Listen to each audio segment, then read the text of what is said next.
CM CM India জোট পালিয়ে এসছে, মোদির ভয় সবাই জানে। এটা কেজরিওয়াল মোদিকে ভয় করেনি, তাই ইন্ডিয়া জোটে আছে। তার বিরুদ্ধে ইডি সিবিআই হামলা হয়েছে, সে এখন জেলে। দিদি যাতে মাতাল তাহলে ঠিক। দিদি জানে আমার খোকাবাবু যে পরিমাণ লুট করেছে, আমার ঘরে যে পরিমাণ কালো টাকা আছে, ইডি সিবিআই মোদি লাগালে আমার জীবনে বিপদ আসবে। তাই আগেভাগে ইন্ডিয়া জোট ছেড়ে মোদির জোটে সামিল হয়ে মোদিকে খুশি করতে লেগে গেছে। দিল্লিতে এক মঞ্চে ইন্ডিয়া জোট, আর অন্যদিকে বঙ্গে একযোগে বাম কংগ্রেসকে নিশানা করলেন মমতা বন্দ্যোপাধ্যায়। শুধু বিজেপি নয়, বিজেপির পাশাপাশি বাম কংগ্রেসকে একইভাবে নিশানা করেছেন তিনি বলছেন, ইন্ডিয়া জোট আমি তৈরি করেছি, নামটাও আমার দেওয়া, ভোটের পরে আমি দেখে নেব। কিন্তু বাংলায় সিপিএম কংগ্রেস বিজেপি একসঙ্গে টিএমসিপির বিরুদ্ধে লড়ছে। সিপিএম কংগ্রেস বলছে বাংলা নাকি ইন্ডিয়া জোট করেছে। এখানে তো জোটই হয়নি, ঘোট হয়েছে। ধুবুলিয়া সভা থেকে আজকে এভাবেই একযোগে সিপিএম কংগ্রেসকে আক্রমণ করলেন মমতা বন্দ্যোপাধ্যায়। কেন তৃণমূলকে ভোট দেবেন আর কেন বিজেপিকে ভোট দেবেন না? কেন সিপিএম কংগ্রেসকে ভোট দেবেন না?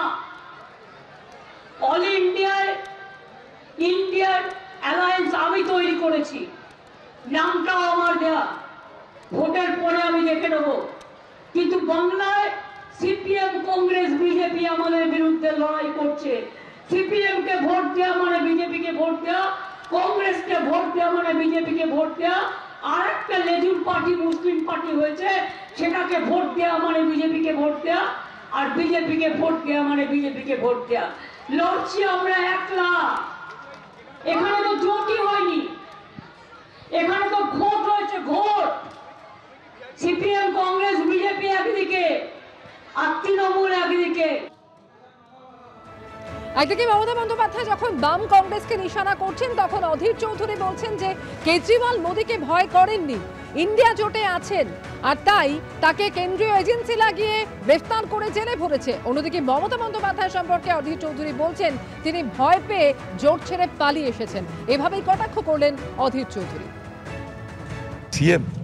সিএম ইন্ডিয়া জোট পালিয়ে এসছে, মোদির ভয় সবাই জানে। এটা কেজরিওয়াল মোদিকে ভয় করেনি, তাই ইন্ডিয়া জোটে আছে।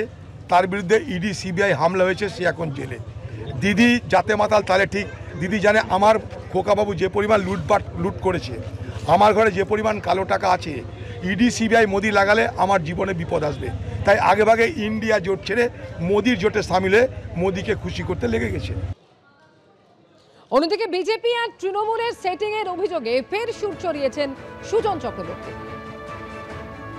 মমতা ব্যানার্জির কথার উত্তর দেওয়াটা আমার পক্ষে বেশ কঠিন। উনি এত অসত্য বলেন।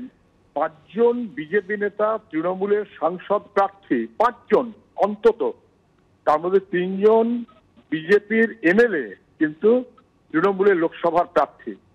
এরপরে মুখটা কালো কাপড়ে ঢাকা উচিত যাদের, তারা যদি কালো কাপড়ে না ঢেকে লম্বা চওড়া মিথ্যে কথা বলেন, তাহলে সেটা খুব খারাপ। এটার পরেও বুঝতে অসুবিধে হয় যে বিজেপিকে সাহায্য করার জন্য তৃণমূল, এবং সেই সাহায্য করার জন্য তৃণমূল করেই যখন দিল্লিতে সবাই বিরোধী নেতারা আজকে সভা করছেন প্রতিবাদ করে কেজরিওয়ালের গ্রেপ্তারের বিরুদ্ধে, তখন মমতা ব্যানার্জি কিন্তু সেই সভায় যাওয়ার সাহস পাননি। কেননা তিনি নরেন্দ্র মোদীর পায়ে প্রণাম ঠুকে পিসি ভাইপোকে রেহাই করে রেখেছেন। যত অপরাধ সবাই বুঝতে পারছে।